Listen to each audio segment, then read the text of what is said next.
बिस्मिल्लाहिर्रहमानिर्रहीम। अस्सलाम वालेकुम। उम्मीद है कि आप सब खैरियत से होंगे।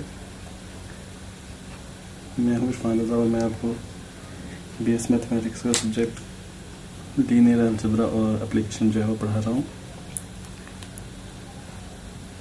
पिछले लेक्चर में हमने मैट्रिक्स की बेसिक जो चीज़ें थी, इंट्रोडक्शन और उसकी कुछ टाइप्स पढ़ी थी, और वहीं से हम अपना अगला लेक्चर जो है वो स्टार्ट करते हैं कि मैट्रिक्स की टाइप्स मज़ीद और कौन कौन सी होती हैं। हमने लास्ट टाइम जो टाइप्स पढ़ी थी वो आपने उम्मीद है कि अच्छी तरह पढ़ दी होंगी। अब नेक्स्ट जो हम टाइप पढ़ेंगे, सबसे पहले टाइप आती है अपर और लोअर ट्रायंगुलर मैट्रिक्स। अपर या लोअर ट्रायंगुलर मैट्रिक्स कौन से होते हैं? ऐसे मैट्रिक्स जिसके डायगोनल के नीचे या डायगोनल के ऊपर सारे एलिमेंट जो हैं वो जीरो हो जाए। देखिए, डायगोनल के ऊपर है और ये डायगोनल के नीचे सारे एलिमेंट्स हैं। जिसमें डायगोनल के ऊपर या डायगोनल के नीचे वाले सारे एलिमेंट जो है वो जीरो हो जाएं, उसे बोलते हैं अपर या लोअर ट्रायंगुलर मैट्रिक्स। ये डायगोनल है, इसके नीचे सारे एलिमेंट जीरो हैं, ये 0 0, और ये भी एक डायगोनल मैट्रिक्स है और इसके ऊपर सारे जो है वो जीरो हैं। तो ये हमारे पास अपर ट्रायंगुलर मैट्रिक्स है और ये हमारे पास लोअर ट्रायंगुलर मैट्रिक्स है। ये दोनों डायगोनल मैट्रिक्स ही हैं, क्योंकि डायगोनल मैट्रिक्स जो मैट्रिक्स होता है आपको पता है कि उसमें ऊपर नीचे सारे जीरो होते हैं, मगर अपर ट्रायंगल और ट्रायंगल में सिर्फ डायगोनल के नीचे या डायगोनल के ऊपर जो है वो एलिमेंट जीरो होते हैं। ट्रांसपोर्ट ऑफ अ मैट्रिक्स हमने लास्ट टाइम पढ़ा था कि मैट्रिक्स का ट्रांसपोज जो है वो कैसे मालूम करते हैं, कि रो को कॉलम में चेंज कर देना जो है वो मैट्रिक्स का ट्रांसपोज देखना था। अब ट्रांसपोज की कुछ प्रॉपर्टीज थी वो हमने डिस्कस करनी है।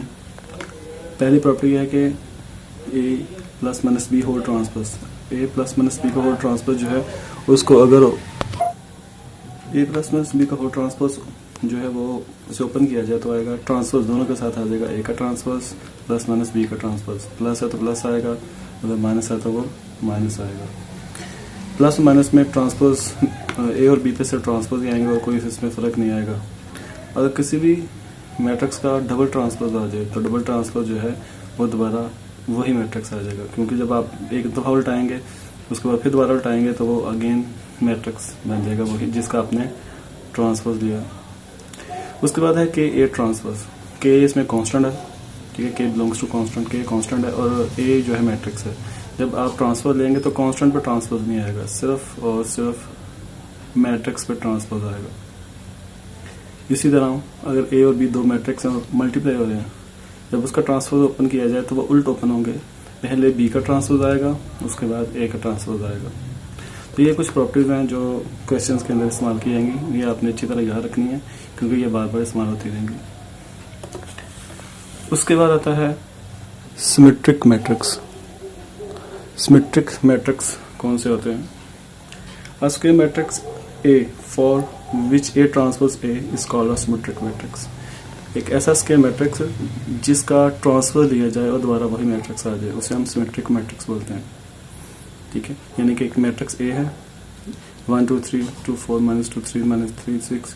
अब अगर हम इसका ट्रांसफर लें तो ट्रांसफर मैंने बताया था कि जो रो है वो कॉलम में चेंज हो जाती है। तो देखिए, फर्स्ट रो फर्स्ट कॉलम आ गई, सेकंड रो सेकंड कॉलम, और थर्ड रो थर्ड कॉलम में आ गई। आने के बाद हम देख रहे हैं कि हमारे पास जो मैट्रिक्स आया है वो दोबारा ए ही बन गया है।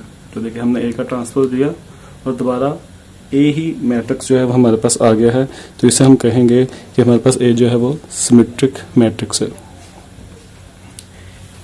इसी तरह स्क्यू सिमेट्रिक मैट्रिक्स होता है। स्क्यू सिमेट्रिक मैट्रिक्स ऐसा मैट्रिक्स है कि square matrix for which a transpose equal to minus a is called a skew symmetric matrix. कि ऐसा स्क्वायर मैट्रिक्स जिसमें आप ए का ट्रांसपोज लें और दोबारा आंसर वही आए माइनस में, माइनस के साथ दोबारा वही आंसर आए, तो उसे हम बोलते हैं स्क्यू सिमेट्रिक मैट्रिक्स। इसकी एग्जांपल देखते हैं हम। इसकी एग्जांपल में देखें, हमारे पास एक मैट्रिक्स है ए 0 -2 3 2 0 4 -3 -4 0। अब इस मैट्रिक्स में हमने इसका ट्रांसफर लिया तो फर्स्ट रो फर्स्ट कॉलम में आ जाएगी, सेकंड रो सेकंड कॉलम में, और थर्ड रो थर्ड कॉलम में आ जाएगी। ट्रांसफर लेने के बाद हम देख रहे हैं कि हमारे पास ये मैट्रिक्स जो है वो दोबारा नहीं बना। वो देखिए दोनों मैट्रिक्स सेम है, बस दोनों के साइन डिफरेंट है। देखिए ये -2 है, +3 है, तो यहाँ 2 पॉजिटिव -3 नेगेटिव है। इस तरह तमाम एलिमेंट्स की जो साइन है वो सिर्फ चेंज है, एलिमेंट्स के नंबर सिर्फ वही है। तो हम क्या करेंगे, इसमें से माइनस कॉमन ले लेंगे। माइनस कॉमन लेंगे तो सबके साइन चेंज हो जाएंगे। जब सबके साइन चेंज हो जाएंगे तो उसके बाद जो आंसर बचेगा मैट्रिक्स का वो दोबारा ए ही बन जाएगा। तो इसलिए देखिए हमने ए का ट्रांसफर लिया और सिर्फ माइनस कॉमन लिया, तो माइनस कॉमन लेने के बाद दोबारा ए बन गया हमारे पास। इसलिए हम कहेंगे कि ए जो है वो हमारे पास स्क्यू सिमेट्रिक मैट्रिक्स है। सिमेट्रिक और स्क्यू सिमेट्रिक में सिर्फ माइनस का फर्क है। सिमेट्रिक जो है वो ए ट्रांसपोज इक्वल टू ए होता है और सिमेट्रिक में ए ट्रांसपोज इक्वल टू -ए होता है। उसके बाद नेक्स्ट है हमारे पास हार्मिशन मैट्रिक्स। हार्मिशन मैट्रिक्स क्या होता है? A square matrix as such that A conjugate transpose equal to A। Hermitian matrix में हम कॉन्जुगेट और ट्रांसपोज जो है वो दो ऑपरेशन करेंगे। पहले हम जस्ट ट्रांसपोज ले रहे थे सिमेट्रिक में और कोई काम नहीं था, मगर हार्मिशन में हमें कॉन्जुगेट भी लेंगे और ट्रांसपोज भी लेंगे। हार्मिशन जो है वो कॉम्प्लेक्स नंबर में मैट्रिक्स होगा, इमेजिन पार्ट्स में मैट्रिक्स होगा तो उसमें हल किया जाएगा, और जो सिमेट्रिक है उसमें सारे एलिमेंट्स जो हैं वो रियल ही होंगे, उसमें इमेजिनरी पार्ट्स नहीं आएंगे। तो उसके हार्मिशन में जो है वो इमेजिनरी पार्ट्स लाजमी आएंगे, अदरवाइज जो है ये हार्मिशन प्रूफ ही नहीं होगा। इसलिए हम देख रहे हैं हमारे पास एक मैट्रिक्स है ए है 1 - आयोटा 2 1 + आयोटा 3 आयोटा 2 - आयोटा 0। सबसे पहले हमने ए जो था इसका कॉन्जुगेट लिया। कॉन्जुगेट में क्या होगा, सिर्फ साइन चेंज हो जाएंगे। जहां जहां आयोटा है उसका साइन चेंज कर दें। देखिए ये माइनस आयोटा है तो ये प्लस हो जाएगा, ये प्लस है तो ये माइनस हो जाएगा, ये आयोटा है तो ये माइनस आयोटा, ये माइनस आयोटा है तो ये पॉजिटिव आयोटा। सिर्फ आयोटा का साइन चेंज कर दिया जाए तो वो कॉन्जुगेट आ जाएगा। उसके बाद हमें इसका ट्रांसपोज भी मालूम करना है।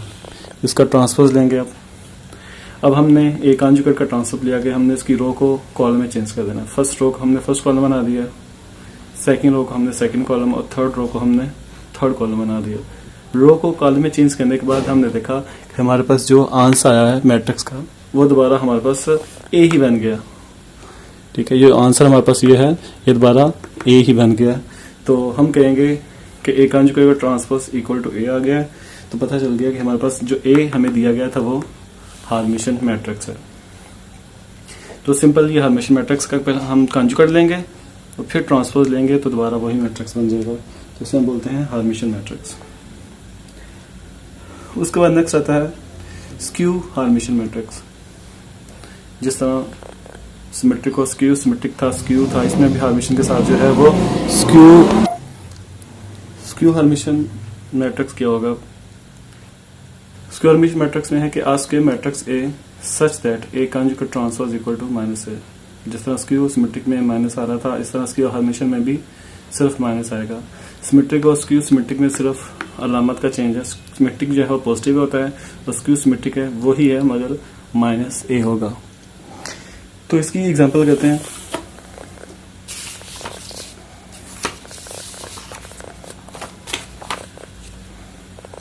इसकी एग्जांपल है हमारे पास a equal to iota 1 - iota 2 1 - 1 - iota 3 iota and -2 iota and 0। ये एक मैट्रिक्स हमें दिया हुआ है। अब हमने यहाँ चेक करना है कि ये हार्मिशन है कि स्क्यू हार्मिशन है। तो हार्मिशन या स्क्यू हार्मिशन के लिए सबसे पहले हमने कॉन्जुगेट मालूम करना है। कॉन्जुगेट मालूम करेंगे तो कॉन्जुगेट में आप जानते हैं कि सिर्फ आयोटा का साइन चेंज कर देंगे। आयोटा का साइन चेंज करेंगे, आयोटा ये माइनस हो जाएगा, ये माइनस पॉजिटिव, नेगेटिव पॉजिटिव। जो नेगेटिव जहां जहां आयोटा है वहां वहां सिर्फ साइन चेंज कर देंगे। रियल पार्ट्स के साइन चेंज नहीं होंगे, सिर्फ इमेजिनरी पार्ट्स के साइन चेंज होंगे। साइन चेंज करने के बाद हम देखेंगे हमारे पास जो आंसर निकला है। अब हम इसका ट्रांसपोज मालूम करेंगे। एक कॉन्जुगेट आगे इसका ट्रांसपोज लेंगे। ट्रांसपोज का फिर वही मेथड है कि रो को कॉलम में चेंज करेंगे। First row first column, second row second column और थर्ड रो थर्ड कॉलम आ जाएगा। अब ट्रांसपोज लेने के बाद हम देख रहे हैं कि हमारे पास वो दोबारा मैट्रिक्स नहीं आया, क्योंकि हार्मिशन में तो वो था कि ट्रांसपोज लेने के बाद कॉन्जुगेट और ट्रांसपोज लिया तो आंसर दोबारा ए आ गया था। मगर यहाँ देखें हमने कंजुगेट भी ले लिया और ट्रांसपोज भी ले लिया, मगर दोबारा ए मैट्रिक्स नहीं बना। जब वो मैट्रिक्स नहीं दोबारा बन रहा तो अब हम क्या देख रहे हैं कि इसमें सब अलामतें जो हैं वो डिफरेंट है, बाकी एलिमेंट्स सारे वही हैं जो ऊपर थे। तो हमने क्या किया, इसमें से माइनस कॉमन ले लिया। जब माइनस कॉमन लेंगे तो सबके साइन चेंज हो जाएंगे, ठीक है, ये पॉजिटिव नेगेटिव, बस साइन सबके चेंज कर देंगे योटा माइनस कॉमन लेने की वजह से। जब माइनस कॉमन लेंगे तो उसके बाद जो आंसर आएगा मैट्रिक्स का वो अगेन दोबारा ए ही बन जाएगा, ठीक है। देखिए हमारे पास ये मैट्रिक्स आया, ठीक है, ये दोबारा ए के इक्वल ही आ गया। तो अब हमने कहा कि हमारे पास जो ये मैट्रिक्स दोबारा ए बन गया, तो ए कंजुगेट का ट्रांसपोज माइनस ए आया। तो अगर पॉजिटिव आता तो ये तो हार्मिशन था, अब ये माइनस ए के इक्वल है, इसलिए इसे हम स्क्यू हार्मिशन का नाम देंगे। हो गया क्लियर? ठीक है। तो सिमेट्रिक, स्क्यू सिमेट्रिक और हार्मिशन, स्क्यू हार्मिशन में सिर्फ कंजुगेट का फर्क है। सिमेट्रिक में सिर्फ ट्रांसपोज दिया जाता है और हार्मिशन में कंजुगेट और ट्रांसपोज दोनों ही मालूम की जाती है। अच्छा, उसके बाद नेक्स्ट आता है हमारे पास इडम्पोटेंट मैट्रिक्स। इडम्पोटेंट मैट्रिक्स कौन सा मैट्रिक्स होता है? एक स्क्वायर मैट्रिक्स ऐसा जिसमें हम उसको खुद से ही मल्टीप्लाई करें और दोबारा आंसर वही आ जाए, ठीक है। वो अपना इटसेल्फ जो उसका होता है, उसका प्रोडक्ट वो इक्वल टू अपने ही मैट्रिक्स यानी ए की मैट्रिक्स की आ जाए, तो उसे हम बोलते हैं इडम्पोटेंट मैट्रिक्स। इसी तरह इडम्पोटेंट मैट्रिक्स में फर्स्ट करें अगर ए क्यूब है तो ए क्यूब को भी हम हल कर सकते हैं। ए क्यूब को हम क्यूब था तो ए क्यूब को हमने ए स्क्वायर इनटू ए कर दिया, ठीक है।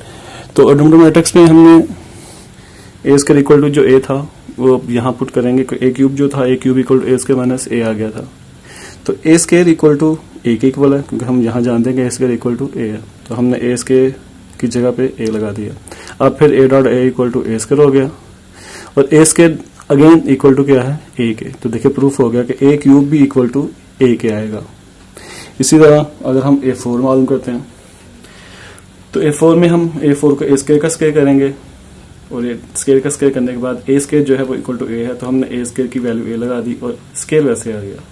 अब फिर ए स्क्वायर आ गया और फिर ए स्क्वायर इक्वल टू ए आ गया। तो देखिए प्रूफ हो गया ए फोर भी इक्वल टू ए है। मीन कि हम कोई भी नंबर इसकी पावर में रख लें, कोई भी यहाँ देखिए 2 3 4 है, इस तरह हम 5 6 7 कुछ भी मालूम करें तो हर दफा आंसर जो है वो ए के इक्वल ही आएगा, ठीक है। जब भी हम कोई पावर लें ए की और उसका आंसर दोबारा ए ही आ जाए और उससे हम बोलते हैं इडम्पोटेंट मैट्रिक्स, ठीक है। इसमें जी जो है वो सिर्फ इंटीजर होगा पॉजिटिव, नेगेटिव इंटीजर नहीं हो सकता, क्योंकि नेगेटिव इंटीजर से ये प्रूफ नहीं होगा, पॉजिटिव इंटीजर से ये प्रूफ होगा। एग्जांपल देखते हैं हम कोई। हमारे पास एक मैट्रिक्स ए, तो हमने एक मैट्रिक्स ए जो है उसमें एक मैट्रिक्स लिया 2 -2 -4 -1 3 4 1 -2 और -3।